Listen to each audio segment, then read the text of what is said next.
PowerPoint. Again, as Christine said, I'm Sean Allen from the New Jersey Family Policy Center. We did want to share with you what's going on in Trenton currently right now, this year and the past couple of years, different laws that have been passed, and who were the ones responsible for that, and of course, what you can do to make a difference, because if we all, at the end of the day, we all advocate, if we all stand for life, if we all get out and vote, we can make a major, major difference and impact in our state. So I'm going to do a short presentation for you. There also is a handout, I believe, in your folder about what's going on with the pregnancy resource centers.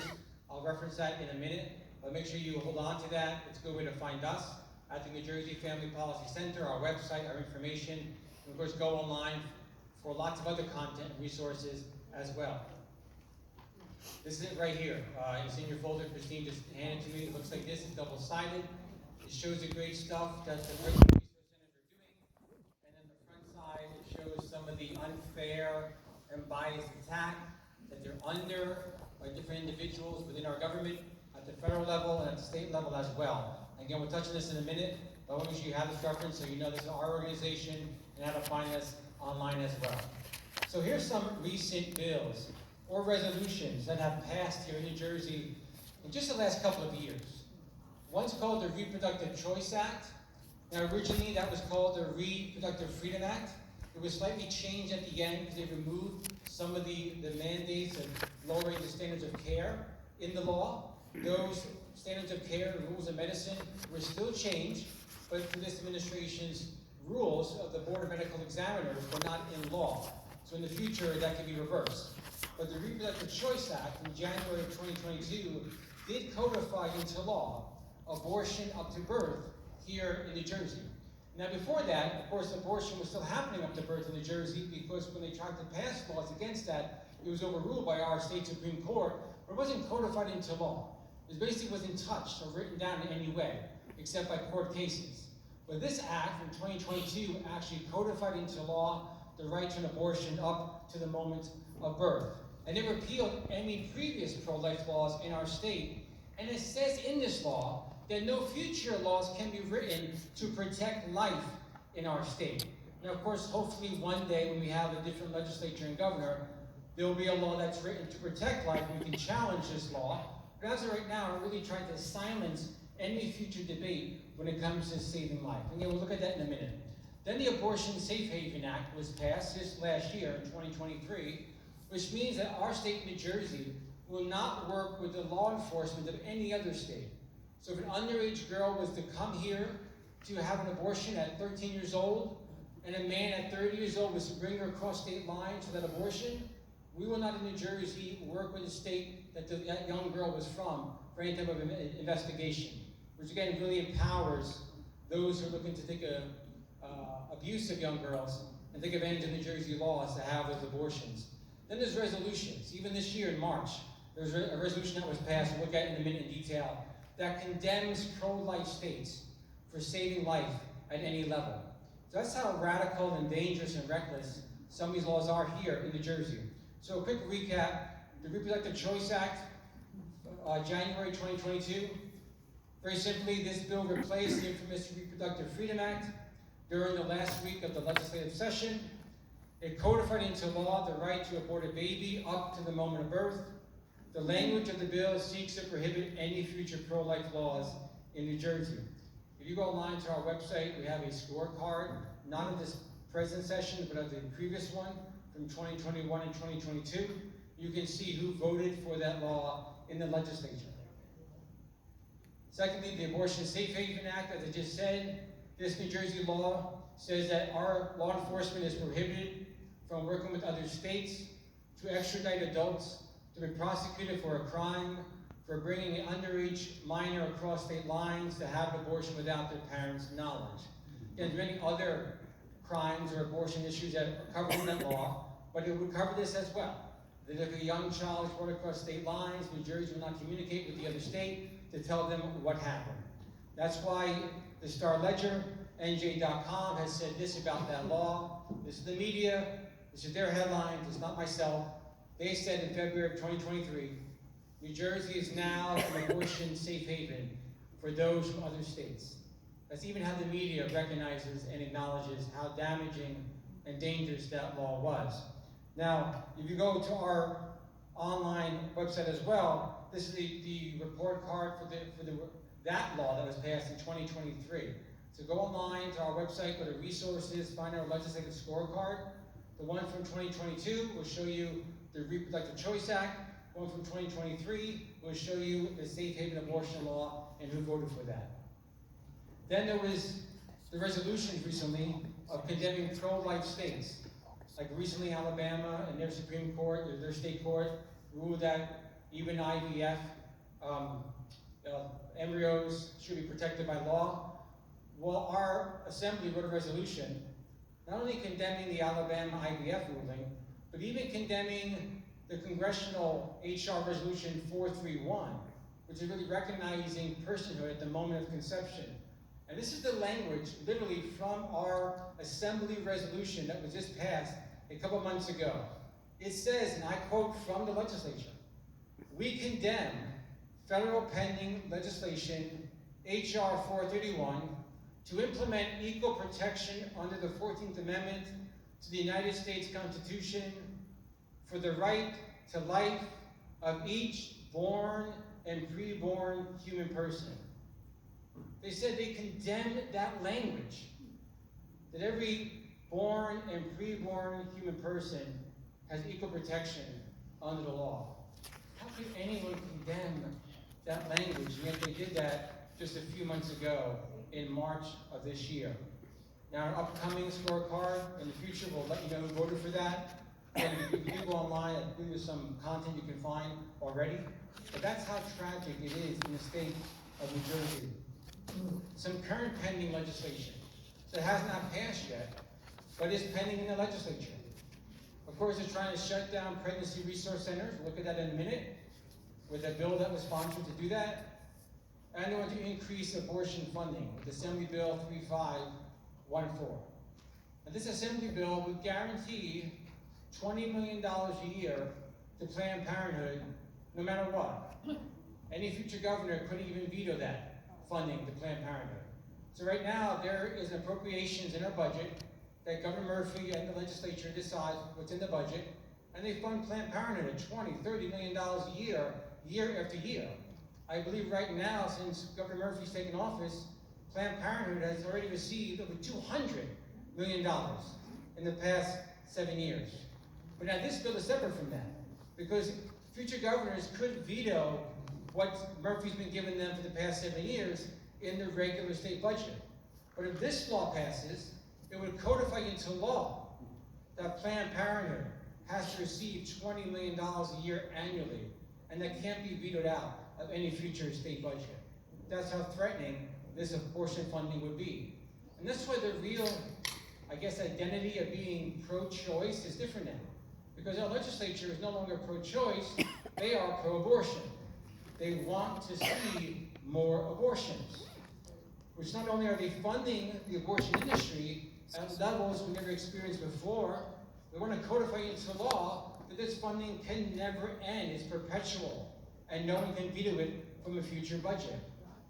And worse than that, of course, as you can see, they're trying to shut down pregnancy resource centers with their consumer alerts, with their threatening and biased rhetoric, and of course the pending legislation like Senate Bill 2522 and Assembly Bill 861.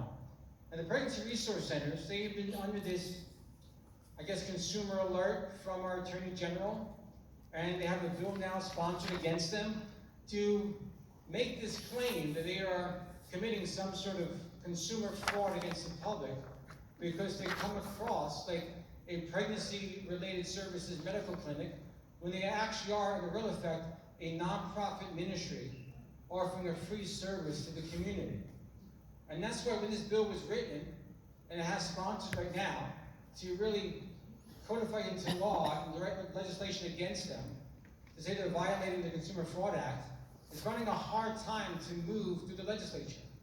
Because even when the Office of Legislative Services, which is the attorney's office in the state legislature, to actually look at bills, to write bills, and to examine those legally if they would stand up in court, when they looked at this bill that was sponsored, they realize that the government is going too far, that the government would have to be really under strict scrutiny to say that a nonprofit religious ministry could not offer a free service to the community, because they're not offering commercial speech. They don't charge for their services. There is no financial transaction between the center and the consumer, or the patient, or the woman looking for this pregnancy care services. So since there's no money involved, they are not a business. They're not under the Consumer Fraud Act in that sense. And second of all, they are a religious ministry. They're offering a free service to the community. So any type of bill that would try to say they're committing consumer fraud would not hold up under strict scrutiny. So thankfully, the constitutional rights that these resource centers have do protect them from some of the aggressive actions of our legislature to try to shut them down.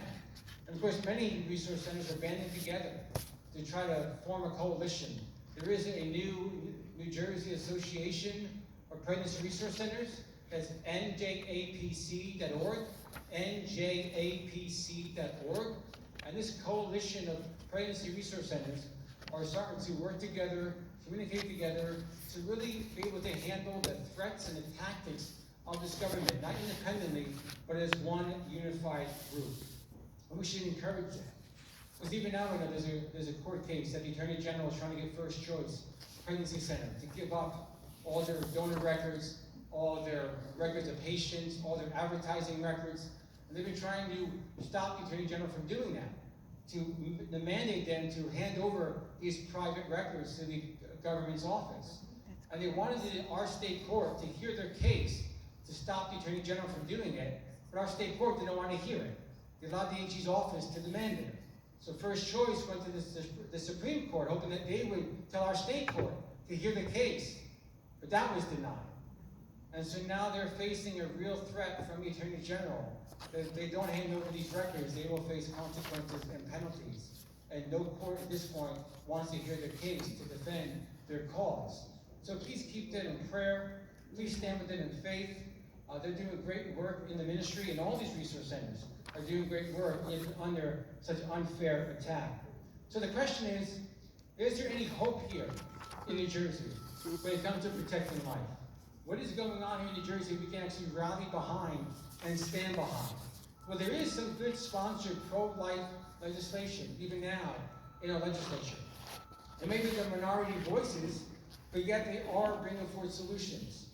Of course, there's the Pain-Capable Unborn Child Protection Act, which Christine Flounder has been on the front line for many, many years, that 20-week abortion ban, educating people where the baby feels the pain of the procedure at that point, or most likely even much earlier. That's been sponsored year after year, and this was re-sponsored recently in the Senate and in the Assembly.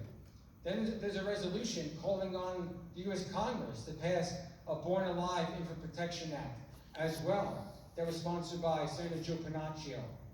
And then there's an act by Assemblyman Jay Weber, and co-sponsored by a Democrat, Assemblywoman Pamela Method, who says that adoption services should be listed on our state abortion website. So right now, our governor and his administration has put forth a quote-unquote reproductive rights website. And on that website, all you have is everything you need to know about abortion in New Jersey. But there's no other information about any other options or choices besides abortion. Because again, they're not pro-choice, they're pro-abortion. Yes. They don't want choices, they want abortion, no options, no choices, no alternatives. So on this website, both Assemblywoman Lampert, a Democrat, and Assemblyman Weber, Republican, have sponsored a bill that would put adoption services on that website. Again, right now it hasn't moved. Most likely it may not move, but the very fact that you have a bipartisan bill saying that this is not right, that women should have information available to them on our state website, is positive, but again, most likely not going to go anywhere. However, the public is on our side, as you probably know. In a Marist poll from 2023 here in the state of New Jersey, 60% of people responding to the poll said abortion should be limited to at most the first 3 months of pregnancy. So again, they're not pro-life from the moment of conception, but they only want it legal in the first trimester. After that, the majority of Jerseyans do want restrictions on abortion. 66% oppose abortions in the last few months of pregnancy. So late-term abortions, absolutely, by far, unquestionably, the majority of the Jerseyans do not want that in our law. And yet it is. You can have an abortion up to birth in New Jersey. And 70% of people want abortion providers to notify parents before performing abortion services on minors. And yet in New Jersey, there's no parental notification to parents of their young child's abortion. So again, our laws are out of touch with the people of New Jersey. So what's the disconnect? If the people of New Jersey by far don't agree with our abortion laws, why are they the way that they are? Well, the question is then, do we win elections? And can we win elections?